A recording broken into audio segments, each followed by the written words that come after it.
بسم اللہ الرحمن الرحیم۔ رمضان المبارک کے متعلق کچھ بات چیت ہوگی کہ آیا کہ رمضان المبارک کے روزے یہی شروع سے فرض قرار دیے گئے یا کہ اس سے پہلے بھی کوئی روزے فرض تھے اور بعد میں ان کو منسوخ کر کے رمضان المبارک کے روزوں کو فرض قرار دیا گیا، یا پھر جس طریقے سے آج امت مسلمہ رمضان المبارک کے روزے رکھ رہی ہے اسی طریقے سے فرض تھے، یا کہ ان کے اندر بھی کوئی تبدیلی کی جاتی رہی، جس طرح کے نماز کے اندر تبدیلی ہوتی رہی کہ پہلے ابتداً 50 نمازیں تھیں، لیکن حضرت موسیٰ علیہ السلام آپ کے واسطے سے 50 سے 5 کم ہوتے ہوئے 5 نمازیں رہ گئی، اور اسی طرح پہلے نماز بیت المقدس کی طرف منہ کر کے ادا کی جاتی تھی، بعد کے اندر پھر بیت المقدس کے بجائے بیت اللہ شریف کی طرف منہ کر کے نماز پڑھی جاتی رہی، اور اب بھی اسی طریقے سے بیت اللہ شریف کی طرف ہی منہ کر کے نماز پڑھی جا رہی ہے۔ اور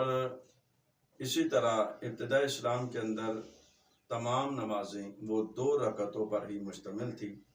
لیکن بعد کے اندر ان کے اندر بھی تبدیلی کر دی گئی، کچھ نمازوں کو 2 رکعتوں پر ہی رہنے دیا، جیسے کہ نماز فجر ہے، کچھ کو 3 بنا دیا گیا، کچھ کو 4 رکعتوں پر معمول کر دیا گیا۔ تو ایسے ہی آیا کہ رمضان المبارک کے روزوں کے اندر بھی تبدیلی ہوتی رہی یا کہ اسی طریقے سے تھی۔ تو آئیے ہم دیکھتے ہیں کہ آیا رمضان المبارک کے روزوں کے اندر کیسی تبدیلی کی جاتی رہی اور اس سے پہلے کون سے روزے فرض تھے۔ تو سب سے پہلے جو روزہ فرض تھا وہ روزہ یوم عاشوراء کا روزہ تھا، پھر اسے منسوخ کر دیا گیا، اور اسے منسوخ کرنے کے بعد ہر چاند کی 13، 14 اور 15 ان تاریخوں کو روزے فرض قرار دے دیے گئے۔ بعد کے اندر ان روزوں کو بھی منسوخ کر دیا گیا، اور ان کو منسوخ کرنے کے بعد پھر رمضان المبارک کے روزوں کو فرض قرار دیا گیا۔ لیکن رمضان المبارک کے روزے فرض قرار دینے کے بعد ایک چیز اس کے اندر تھی، اختیار تھا بندے کو، چاہے تو وہ روزہ رکھے اور چاہے وہ اس کا فدیہ ادا کر دے۔ بعد کے اندر اسے بھی منسوخ کر کے روزوں کو فرض قرار دے دیا گیا کہ اب کوئی بندہ فدیہ نہیں دے گا، ہاں جو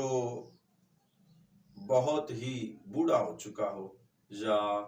ایسا مریض جو دائم المرض کے اندر مبتلا ہو چکا ہو اس کے لیے فدیہ رہ گیا، لیکن جو صحت مند ہو، تندرست ہو اور مقیم ہو اس کے لیے روزہ ہر حال کے اندر فرض قرار دے دیا گیا۔ اور اس کے ساتھ ہی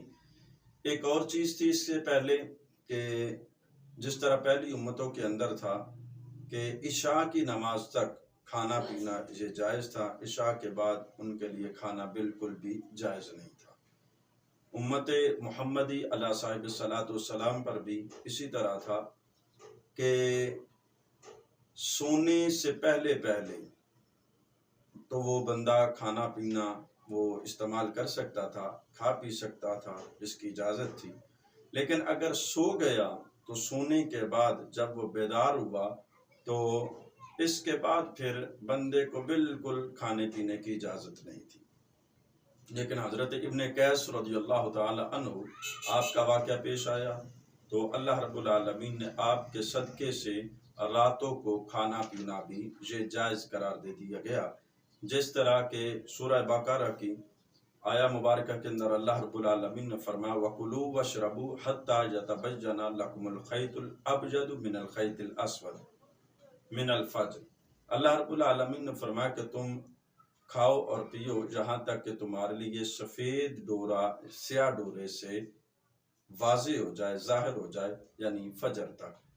تو یہ حضرت ابن قیس رضی اللہ تعالی عنہ کی وجہ سے آیا مبارکہ نازل ہوئی اور راتوں کو کھانا پینا جائز قرار رہا، لیکن رات کے وقت اپنی بیوی کے ساتھ صحبت کرنا یہ اس وقت بھی ناجائز اور حرام تھا۔ پھر حضرت عمر فاروق رضی اللہ تعالی عنہ کا اور دیگر کچھ اصحاب رسول علیہ صاحب الصلاۃ والسلام کا واقعہ پیش آیا تو ان کے واقعہ کی وجہ سے اللہ رب العالمین نے راتوں کے وقت رمضان المبارک کی راتوں کو اپنی بیویوں کے ساتھ جمع کرنا، صحبت کرنا، اسے بھی جائز قرار دے دیا گیا۔ چنانچہ اللہ رب العالمین نے سورہ بقرہ کے اندر ارشاد فرمایا وَحِلَّ لَكُمْ لَيْلَةَ الصِّيَامِ الرَّفَثُ إِلَى نِسَائِكُمْ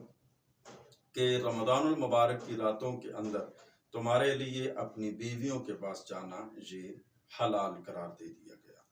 تو اس طریقے سے اللہ رب العالمین نے رمضان المبارک کے مختلف مراحل کو گزارا اور امت مسلمہ کے اندر اس طریقے سے یہ تبدیل ہوتے ہوئے جو آج ہمارے پاس صورتحال میں روزے موجود ہیں اس طریقے سے پہنچے۔ تو